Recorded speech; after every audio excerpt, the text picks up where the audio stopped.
Assalamualaikum warahmatullahi wabarakatuh. Hello guys. So, before we start, let me ask you first. Have you ever wondered why English spelling is so strange? And why we write night but doesn't pronounce the k and the ch? Do you know? Yeah, that's because language doesn't just happen. It changes over time and it grows with history, war, culture, and people. So, my name is Najwa Raihana. I'm from 4th B on English Education Department on Syarif Hidayatullah State Islamic University, Jakarta. And today, I want to share a book that takes us on a journey through that history. It's called A History of the English Language by Norman Francis Black. Now, we talk about the book.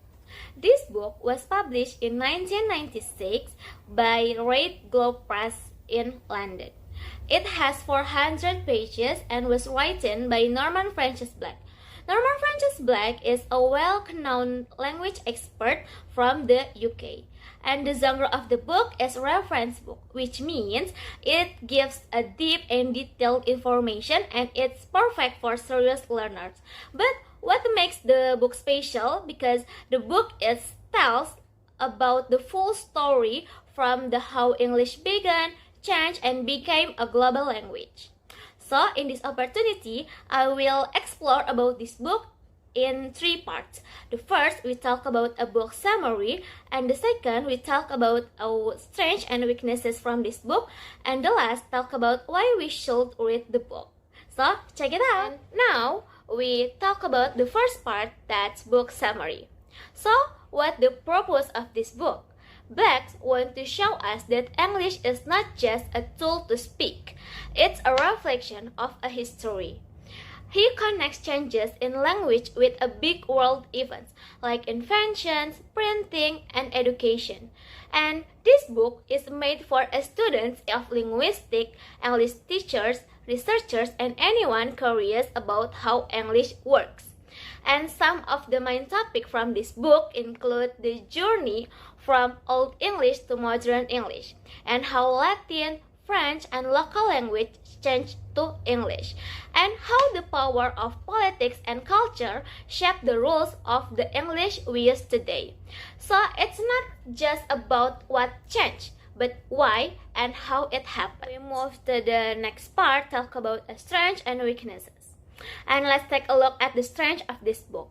First, there is a historical explanation that is in-depth yet easy to understand. This is a biggest strength that explains complex historical and linguistic in a way that still feels clear and logical. Even though the topic is deep, covering over 1,000 years, his explanations are organized and thoughtful. So, the second one is relating language changes to real-world events. And this one is most interesting part and how the book connect language changes with history. For example, for the Norman Conquest didn't just change who rules England. It changed the world people use every day. And the last is relevant for linguistics, social linguistics, and language education studies.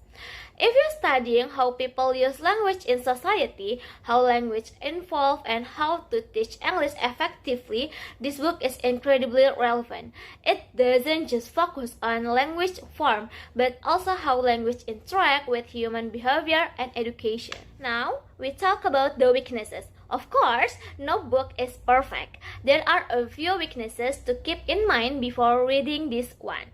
First, this book is not really suitable for beginners who are not familiar with linguistic terms. If you have never studied linguistics before, some parts of the book might feel difficult.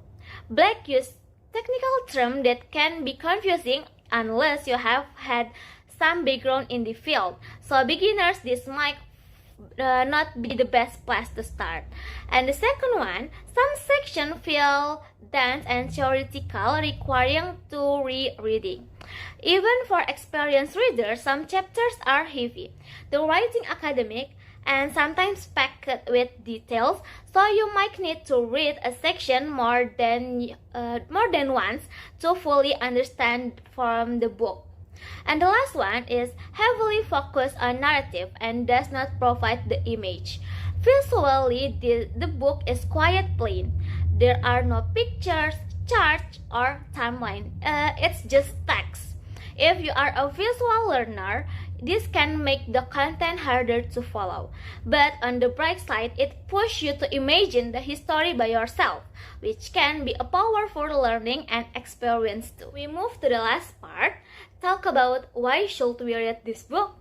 Because it gives us a full picture of how English became the language we know today. It helps us understand that language is not just made by rules. It's made of history, identity, and changes. This book answered questions like, why is English spelling so weird? Why do grammar rules feel so inconsistent? Or why does English sound different in so many countries? By reading this book, we begin to see English not just as a subject to study, but as a living language shaped by people, power, and time. So, who will get benefits from this book? There is a student of linguistic, English literature, or education will find a solid foundation for understanding language development. And there is teacher and lecturer can use this book as a resource to explain the background of grammar and vocabulary to their students. And there is writers, translators, and editors can deepen their appreciation for words' origin and how meaning change over time. And it's suitable too for curious readers who people love the words will enjoy the historical journey this book takes them on. English didn't appear overnight. It was shaped by kings, wars, trade, religion, and migration. By reading this book, a history of the English language, we don't just learn about phonetic and grammar. We learn about people and the power behind the words. This book teaches us that language is alive. And when we understand how language change, we can understand how people change too.